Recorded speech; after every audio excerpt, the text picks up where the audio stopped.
Assalamu alaikum, my dear friends. I welcome all of you for the zoology classes. Today's class is for the 12th, and the topic that we are going to discuss is the human sperm. तो इससे पहले कि हम human sperm को define करें, सबसे पहले मैं आपको बता दूं कि पिछले टॉपिक में हमने पढ़ा था कि स्पर्मेटोजेनेसिस। तो ये स्पर्मेटोजेनेसिस क्या है? स्पर्मेटोजेनेसिस होती है कि ये जो मेल होते हैं, इनके जो टेस्टिस होते हैं, वहाँ पे स्पर्म्स बनते हैं, उस प्रोसेस को कहते हैं हम स्पर्मेटोजेनेसिस। तो ये जो स्पर्मेटोजेनेसिस इनके साथ मेल्स होती है, ये कंटिन्यूस प्रोसेस होती हैं जो लगातार जारी रहती है।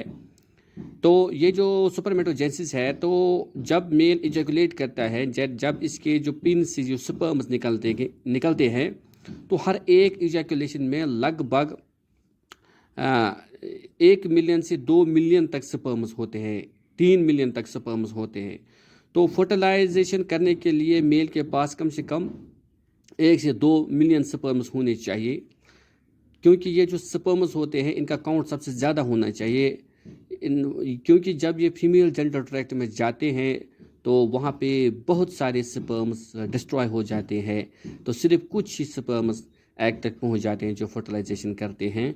तो इस हिसाब से ये जो मेल है, इसकी जो इजैकुलेशन, इसका जो सीमेन है, इसमें बहुत सारे स्पर्म्स होने चाहिए, तब जाके वो फर्टिलाइजेशन होगी। तो कुछ मेल्स ऐसे होते हैं जिनके पास स्पर्म्स कम होते हैं, उसको कहते हैं हम ओलिगोस्पर्मिया। तो ये जो ओलिगोस्पर्मिया होती है, इसमें जो इसको मेल इम्पोर्टेंसी भी कहा जाता है, क्योंकि ये जो मेल होता है, इसका जो सीमेन होता है, इसमें बहुत सारे कम स्पर्म्स मौजूद होते हैं। तो अब हम डिस्कस करेंगे कि ये स्पर्म होता क्या है। अब अगर आप देखेंगे, ये जो स्पर्म होता है, इसके 4 पार्ट्स होते हैं। सबसे पहला जो पार्ट, उसको बोलते हैं हम एक्रोसोम। दूसरा जो पार्ट होता है, उसको बोलते हैं हम न्यूक्लियस। तीसरा जो पार्ट होता है, वो होता है नेक। चौथा जो पार्ट होता है, वो होता है मिडल पीस। और सबसे लास्ट में जो पार्ट होता है, उसको बोलते हैं टेल। तो सबसे पहले हम स्टार्ट करेंगे हेड से। तो ये जो हेड है, ये फ्लैट होता है और ओवल होता है, और ये कंप्रेस्ड भी होता है। इसका जो पोस्टीरियर पोर्शन हो, जो नीचे वाला पोर्शन होता है, इसको न्यूक्लियस होता है, और जो इंटीरियर, जो सबसे ऊपर वाला पोर्शन होता है, वहाँ पे होता है एक्रोसोम। तो ये जो एक्रोसोम होता है, ये गोल्गी बॉडीज़ का बना होता है। तो इसका काम होता है, ये जो एग होता है, इसके जो फॉलिकल सेल्स होते हैं, इसको डिस्ट्रॉय करता है, फिर ये अंदर इस एग में जाता है और वहाँ पे उसको फर्टिलाइज करता है। तो ये जो एक्रोसोम होता है, इसमें एंजाइम्स होते हैं। तो इसके बाद जो ये स्फेरिकल पार्ट है, उसको बोलते हैं न्यूक्लियस। जो ओवल पार्ट होता है, ये फ्लैट होता है, ओवल पार्ट होता है, और उसके पोस्टीरियर में कंडेंसर न्यूक्लियस होता है, उसमें होता है डीएनए एंड प्रोटीन्स। तो उसके बाद जो नीचे वाला पोर्शन होता है, जो इसमें 2 सेंट्रियोल्स होते हैं, एक तो न्यूक्लियस के साथ ही होता है, उसको बोलते हैं प्रॉक्सिमल सेंट्रियोल। जो फर्टिलाइजेशन के वक्त अंदर जाता है, फिर वहाँ पे क्लीवेज में वो काम आता है प्रॉक्सिमल सेंट्रियोल। दूसरा सेंट्रियोल नीचे होता है, उसको बोलते हैं डिस्टल सेंट्रियोल। डिस्टल सेंट्रियोल से ही फिर मिडल पीस अराइज होता है। तो इसके बाद नेक होता है। जो नेक होता है, नेक शॉर्ट होता है, और इसमें 2 सेंट्रियोल्स होते हैं। ये जो सेंट्रियोल्स होते हैं, they are lying one behind the another right angles. तो एक के पीछे एक होते हैं। तो ये जो सेंट्रियोल्स होते हैं, एक तो जो प्रॉक्सिमल सेंट्रियोल जो पहले वाला होता है, तो वो क्लीवेज में ज़रूरत आता है, और दूसरा वाला जो होता है डिस्टल सेंट्रियोल, उससे फिर मिडल पीस और टेल रीजन जनरेट होता है। इसके बाद क्या होता है, मिडल पीस। मिडल पीस जो होता है, वो यहाँ से स्टार्ट होता है, नेक से वो बराबर टेल तक ये होता है। तो मिडल पीस जो होता है, ये सिलेंड्रिकल होता है ह्यूमन स्पर्म में। तो इसमें माइटोकॉन्ड्रियाज होते हैं, टाइटली कॉइल्ड होते हैं अराउंड द एक्सल फिलामेंट। तो ये जो माइटोकॉन्ड्रियाज होते हैं, ये इस स्पर्म को एनर्जी देते हैं, ताकि ये जो फीमेल जेनिटल ट्रैक्ट में वो सर्वाइव कर सके, और वो वहाँ पे स्विमिंग कर सके, ताकि ये एग तक पहुँच जाए। फ्रॉम विजाइना टू ये जाता है कहाँ, ओविडक्ट में, तो वहाँ पे फर्टिलाइजेशन होती है। तो ये जो एरिया होता है वेजाइना, उसमें से आता है सर्विकस, उसमें से आता है यूट्रस भी बड़ा एक पोर्शन होता है, फिर जाता है ओविडक्ट में। तो ये बहुत ज़्यादा लंबा जो डिस्टेंस इसको तय करना होता है, तो वो उसके लिए इसको एनर्जी चाहिए, वो इस माइटोकॉन्ड्रिया से मिलती है।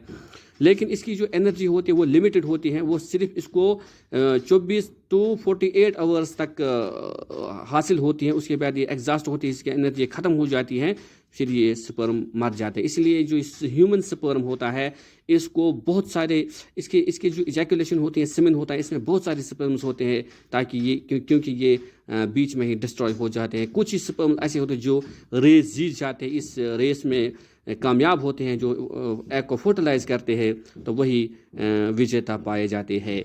इसी तरह से जो लास्ट पार्ट होता है वो होता है टेल।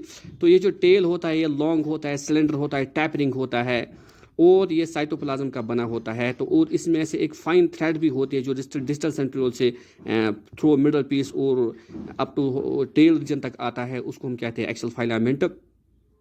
तो ये जो एक्सल फाइलामेंटो होता है ये तो इसी से ये मिडल पीस और जो टेल होता है बना होता है, और इसके इर्द गिर्द 9 कोर्स एसेसरी फाइबर्स होते हैं, और इसके लास्ट इसके जो मतलब from acrosome through nucleus neck and middle piece there are it is all included with in the plasma membrane. तो इस सारे इर्द गिर्द इसके इर्द गिर्द प्लाज्मा मेम्ब्रेन होता है।